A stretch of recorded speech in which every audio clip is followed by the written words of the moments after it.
Excuse me, a lot of things to fix. If you're dead, the Canadian government can charge you, convict you, and put a lien on your house for your grieving widow to deal with. What? Yes. Apparently, I've got a whole democracy fund case we're going to go through, and that's what's happened to a group of people in Grey County in Ontario, so that's not very good. And Toronto foodbanks are feeding more than their entire population. It's incredible. Donald Trump is threatening to take the United States out of the WHO, the World Health Organization. He says we fund it and we don't get anything for it, and China's in control of it, so we're not going to do that anymore. So I think it's a great idea.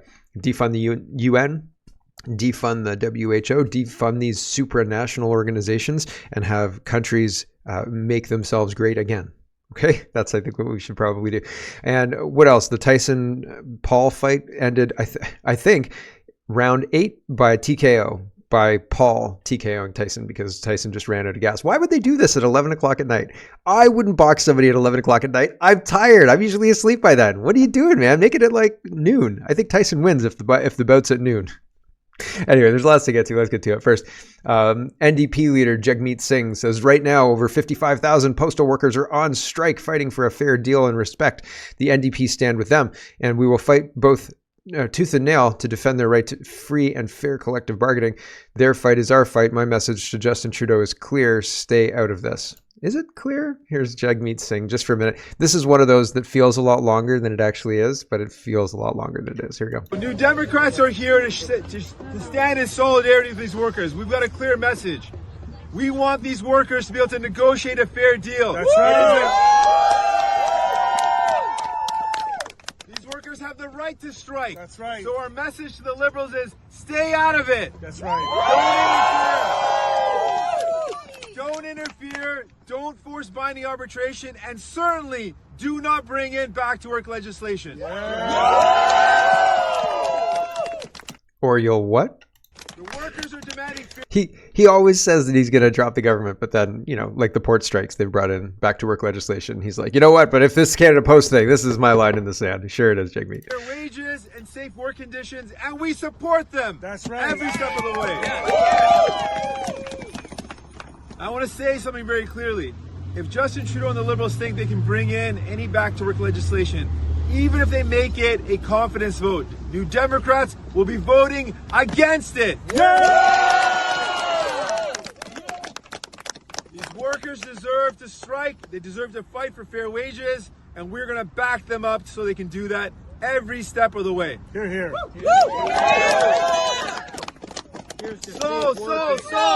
So. He ran out of things to say. Isn't that interesting? Trump can go for an hour. Trump can talk to you about everything, and he talks to people like he's interested in the subject matter, et cetera, et cetera. He ran out of things to say. He didn't have anything else to say. If he went on Joe Rogan, it would be a 30-minute episode. That's probably too long. 15-minute episode. Gov.exe says, after hearing about Canada Post workers striking today, Jagmeet Singh says he has a very clear message for Justin Trudeau. If the Liberals get involved in any way, he'll call a non-confidence and bring the government down. He says he's serious this time, and it's his final warning. So, ha ha ha, right? Like that's the joke. Because he keeps threatening that and never doing it, right? Pierre Poilievre says, how to understand the repetitive cycle of Jagmeet Singh selling out to support Justin Trudeau so he can secure his pension. The NDP Liberals need to go, sign, and whatever. But the meme is got Jagmeet Singh in the middle, and it says, how the NDP works, vote to keep Trudeau in power, threaten to vote Trudeau out, back down to Trudeau, and then vote to keep Trudeau in power. So even if it's a confidence vote, right, he will find a reason to support Justin Trudeau. I was going to say Jagmeet Singh. Nope. Michael Barrett, let's move on a little bit. This is our grab bag of governance, and it's actually a big segment today. So Michael Barrett is talking about Randy Balsano and all of the related scandals that are swirling around him. And Barrett says, apology faker than his Indigenous identity claims. Randy, or other Randy, doesn't care. His company tried to steal from Indigenous people to line their own pockets. He's sorry that he got caught. Resign. So a news article from CBC is headlining, Bolsonaro apologizes for shifting statements about families' indigeneity. Employment minister told reporters he is learning about his family in real time. Oh, like Pocahontas? I'm not Indigenous? It took 23andMe? a report from 23andMe and my DNA to find out that I'm actually not First Nations. And like, I think I've mentioned this before, that Randy Balsano was adopted into a First Nations family, according to him. But has that changed? I don't know. I read an article where he said that. So perhaps that's up in the air. I'm not sure. But what would be even worse if he claimed Indigenous identity in order to get the tax breaks, knowing that he was claiming it based on his adopted status. Does that make sense? Like, he doesn't have any Indigenous blood or anything like that, but his family does. He's adopted, and he's like, well, close enough, right? Is that fraud, or is that forgivable? Here's Franco Tetrazzino, and he's talking about Canada Revenue Agency is eliminating 600 term positions by the end of 2024. Merry Christmas, according to Ottawa CTV News. And Franco says, not nearly enough, cut more bureaucrats. Trudeau added 20,000 CRA bureaucrats. In Canada, there's one CRA bureaucrat for every 700 citizens. In the United States, there's one IRS bureaucrat for every 4,000 citizens. So crazy, right? And we have way too many bureaucrats. Obviously, it seems like our government, what is it, 1 in 4 now? That's a lot. That's a lot of government employment, and not usually healthy. Usually it's a red flag for other things going wrong in the country. Hatchich says, I tried to build a tech company from Norway, and here's what happened. So here's what he's responding to. It says, here's how insane things have gotten in Norway with out of control taxes and things. The Socialist Party has a wall of shame in their office with, quote, rich people who have left Norway due to the outrageous taxes they're now being charged. What do you find on the wall? Or who do you find on the wall? Startup founders like the guy I'm going to quote in a minute, who was forced to leave the country because he was paying all of his income in taxes. When the Soviet Union is becoming the role model of your country, time to get out, right?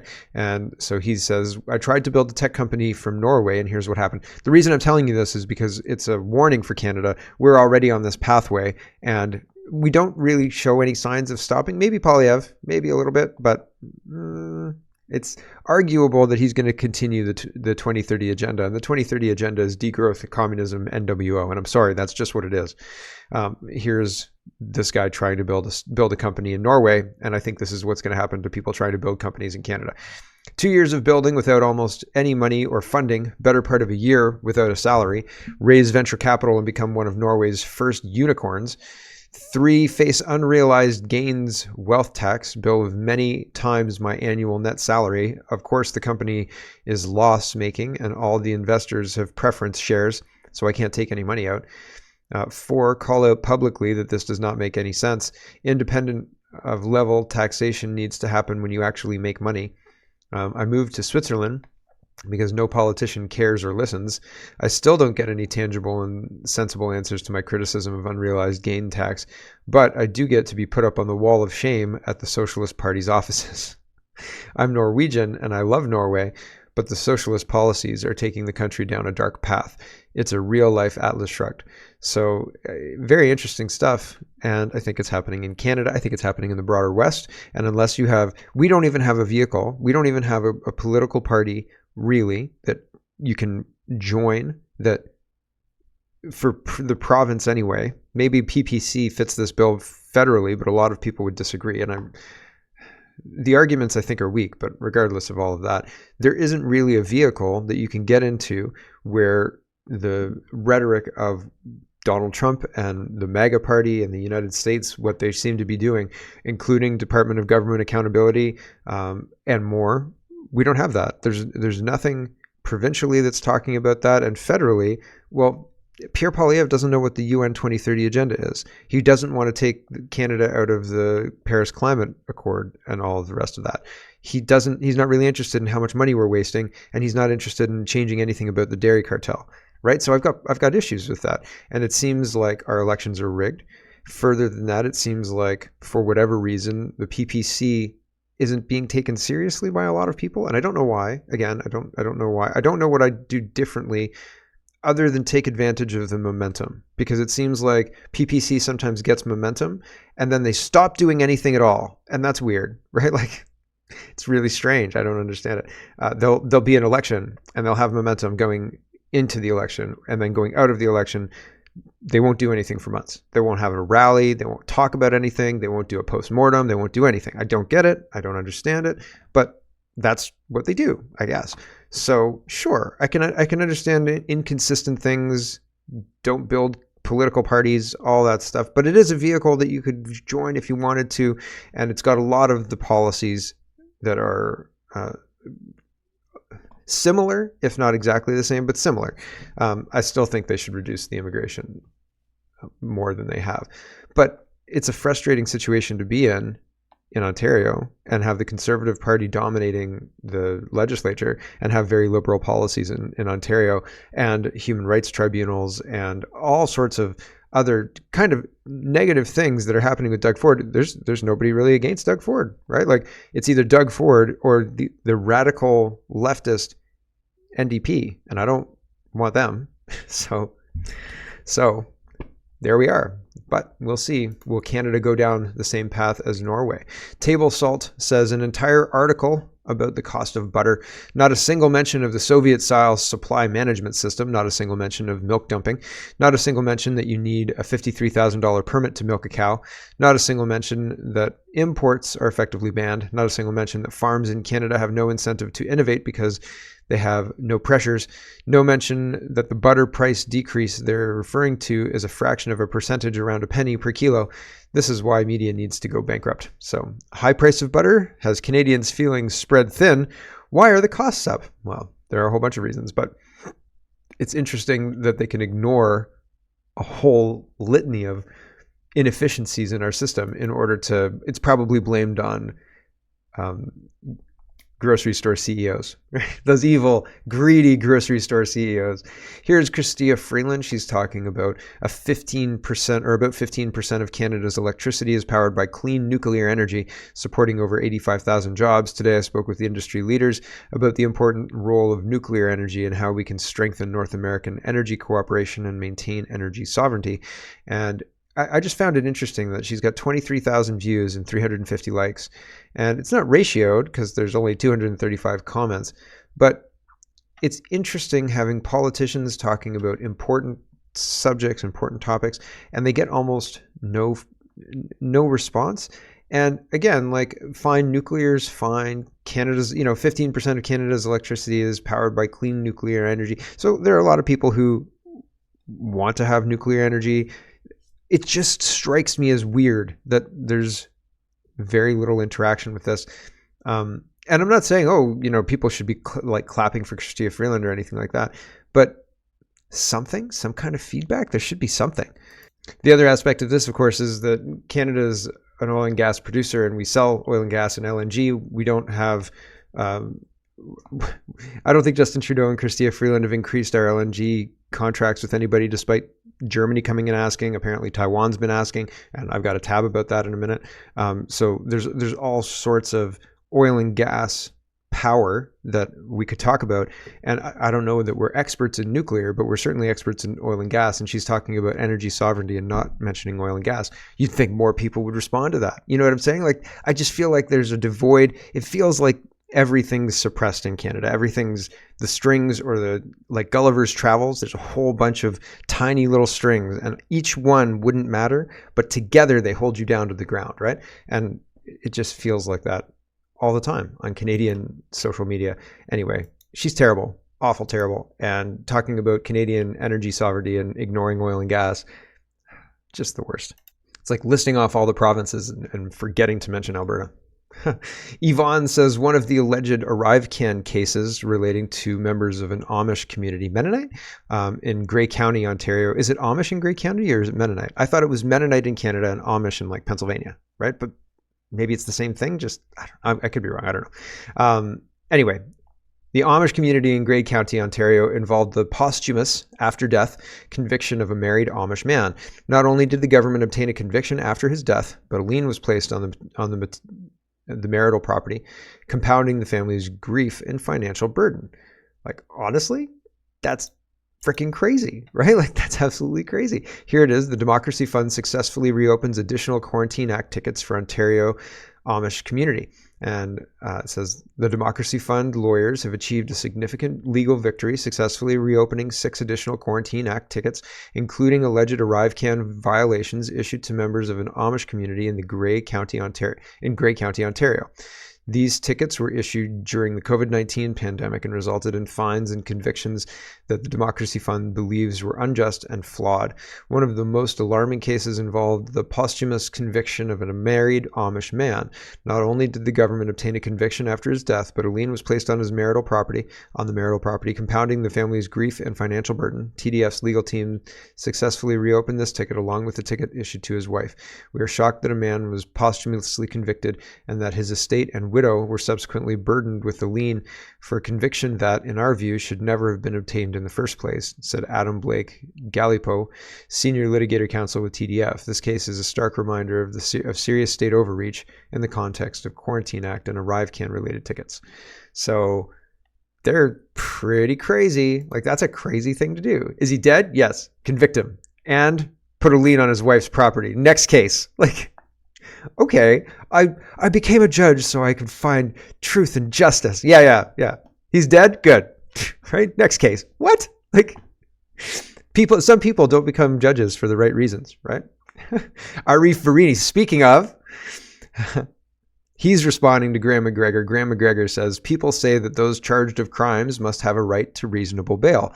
But if someone steals a car, is granted bail, steals another car, and is granted bail again, is that bail reasonable? Unfortunately, the federal liberals think so. We need to return to reason, and that starts with meaningful bail reform. And Arif Varini, our Attorney General and Justice Minister, says, so you finally say the quiet part out loud. Your concern isn't with federal bail laws.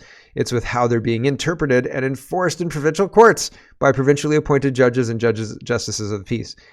So I don't think that's accurate. Because what happens is those judges get handed the rules as set by the feds and they have to follow them.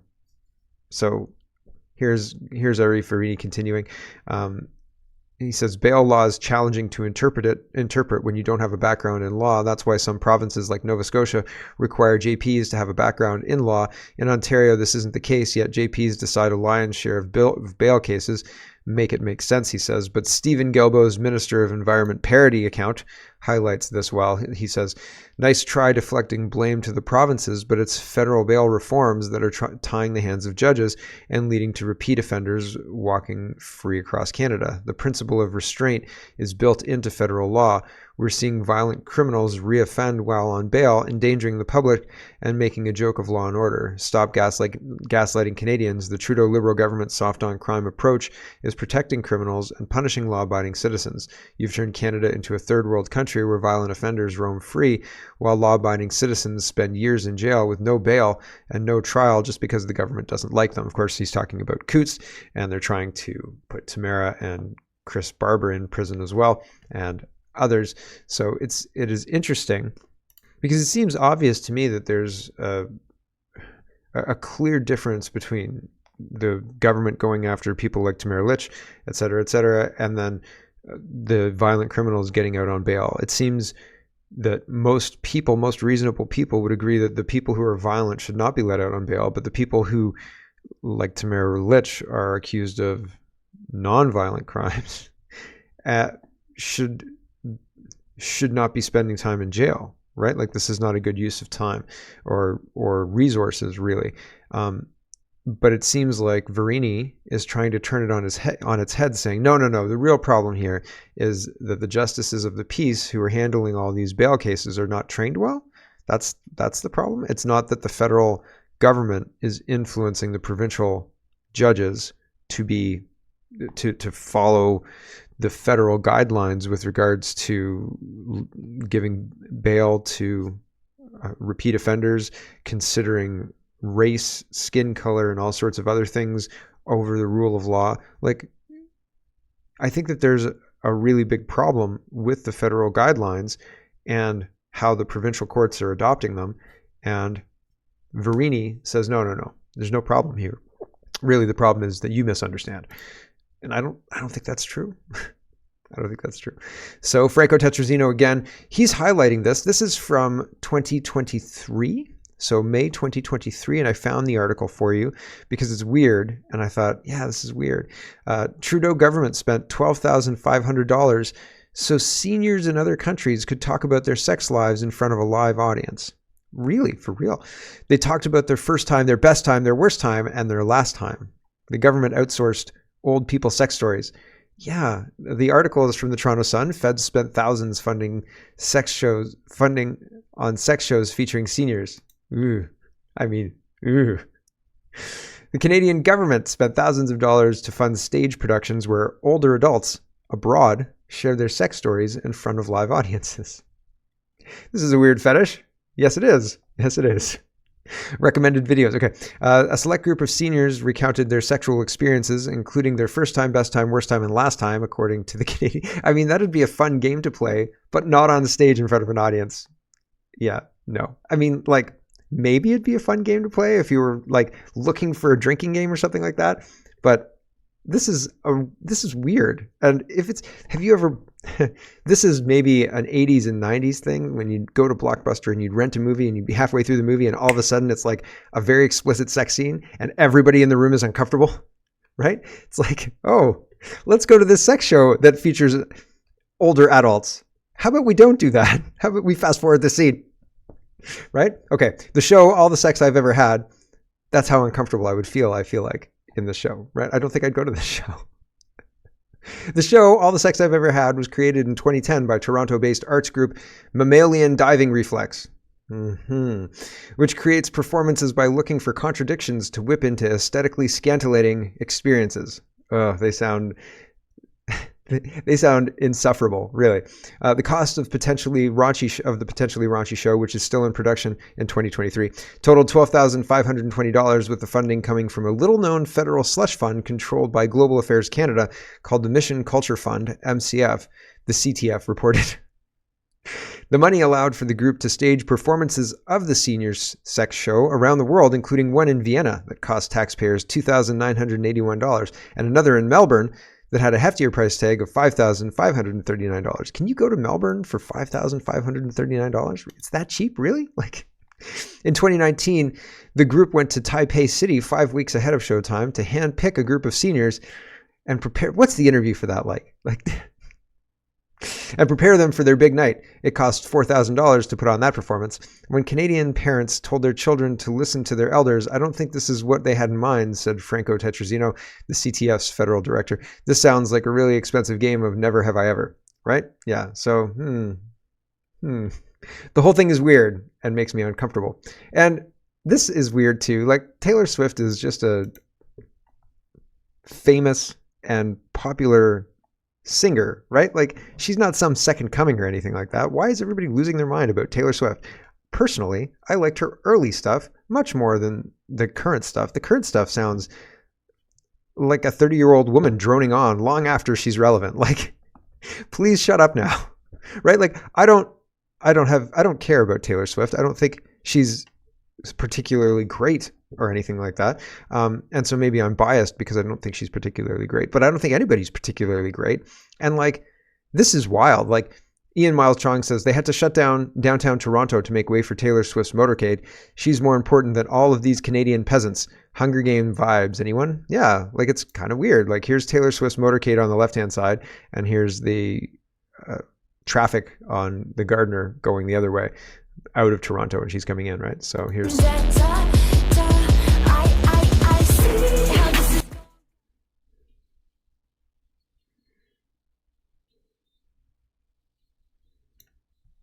So there you go. She's super rich and she can afford to have a big motorcade, etc. Why wouldn't she just land in the island airport or something like that? Is her plane too big? I wouldn't be surprised if her plane was too big. Anyway, I think it's a poor commentary on how Toronto looks at its citizens. And so Olivia Chow was caught in a lie as well. She was saying that, we don't get any boost from this and the federal government should give us money because it's hard to do all this. And the reporter said, don't you get 10% from all hotel rooms? And isn't there an increase in activity when something like this happens? And so people make a lot of money. And Olivia Chow, didn't know what she was talking about. So caught in real time, but she's a puppet. Like, she's in there because somebody put her in there to do the terrible job that she's doing. Right? Here's Canadian Refusenik, and they say the experts have uncovered the evil plot to make people healthy.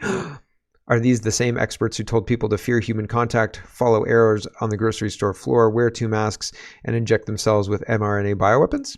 CTV News says RFK Jr.'s to-do list to make America, quote, healthy has health experts worried. The health experts are worried about JFK's healthy. Here's CTV News again. Oh no, I've already said that. Petrified COVID parent says, thank you, CTV News. The last thing we should ever strive for is being healthy. I'm shaking. Oh my gosh. So the CTV News, very, very concerned about Americans being healthy again. Pretty incredible. Canada Proud is highlighting this. Apparently Calgary police are clearing out people who are blocking roadways and arresting them. So that's good news.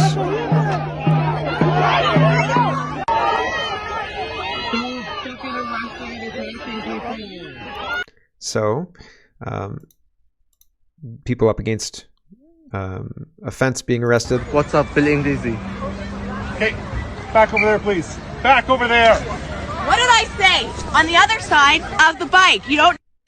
So, I put it in the wrong spot. Just before that situation happens, he asks the guy, why are they arresting you?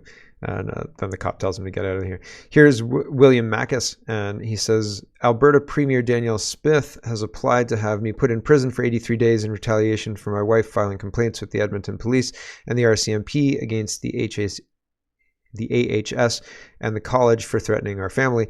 I was working on the file of a 5-year-old girl with cancer, trying to find ways to help her and her family when I received the news from the lawyers. So he goes through this, and he tags Danielle Smith a bunch in this, and he has receipts with Form 27, and it says Mackus shall within 30 days purge the contempt of paragraph 3 of the January order and affidavit confirming they have done so, failing which the within action shall be struck and Mackus shall be imprisoned until the contempt is purged. Pay the monetary sanction of the amount of $10,000 imposed by paragraph 5 of the January order, in default which Mackus shall be imprisoned for a period of 83 days, and the within action be struck. So they are moving to silence him, moving to put him in jail. I'm not entirely sure, but this guy, Rob Anderson, is Danielle Smith's chief of staff, and he's responding to the doctor. And he says, although I certainly understand that legal proceedings can be stressful, your accusation that Danielle Smith is behind it or involved in any way is categorically false.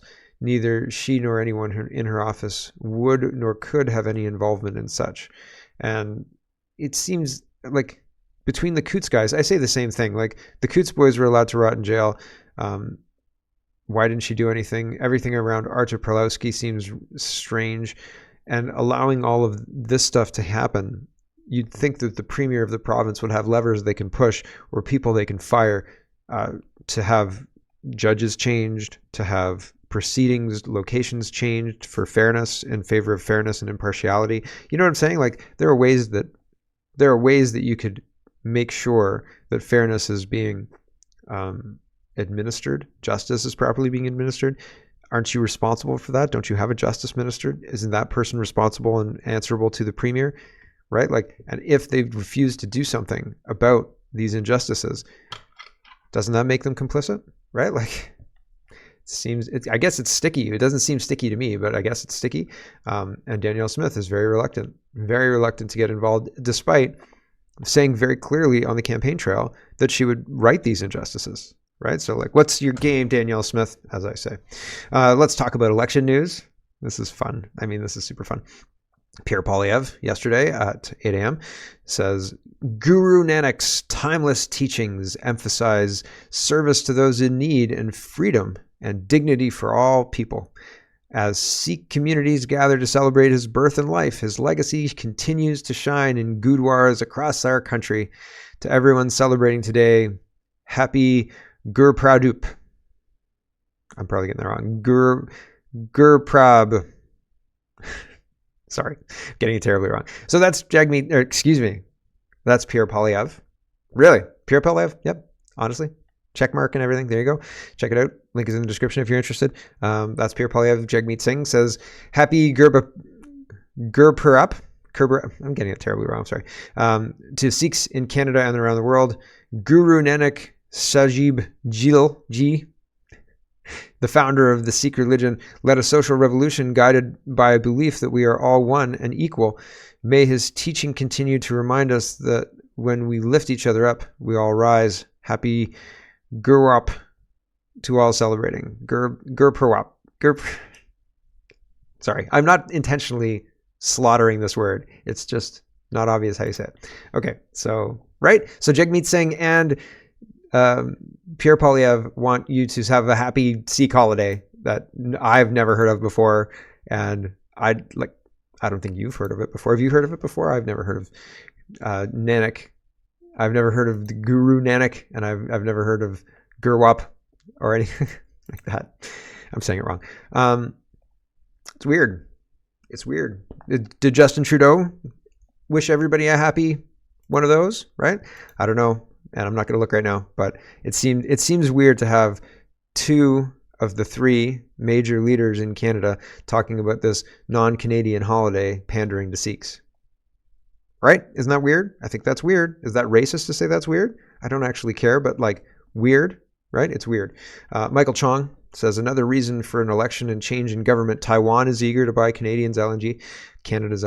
Trudeau has made clear he's interested in getting Canada's LNG to partners and allies. Germany's chancellor came here asking for LNG. He was rebuffed by Trudeau, as was Japan's prime minister. So we've got LNG to sell. We've got customers lining up out the door waiting for us to turn on the for sale sign. And not yet, not until Justin Trudeau is gone. So Michael Chong says we should change governments and we should sell our LNG. And I think a lot of people would agree with him. It's going to take a change of government to get it done, I guess. So that's not. Hello, everyone. Thanks very much for watching. This is just a short version of a longer show. If you'd like to get the whole show, you can go over to CanadaPoly.com and sign up for a subscription. Just look in the drop-down tab for Shop and Donate and look for subscriptions, and you'll get immediate access to the full show. Love to see you. Thanks for watching, everybody. Have a wonderful, wonderful day.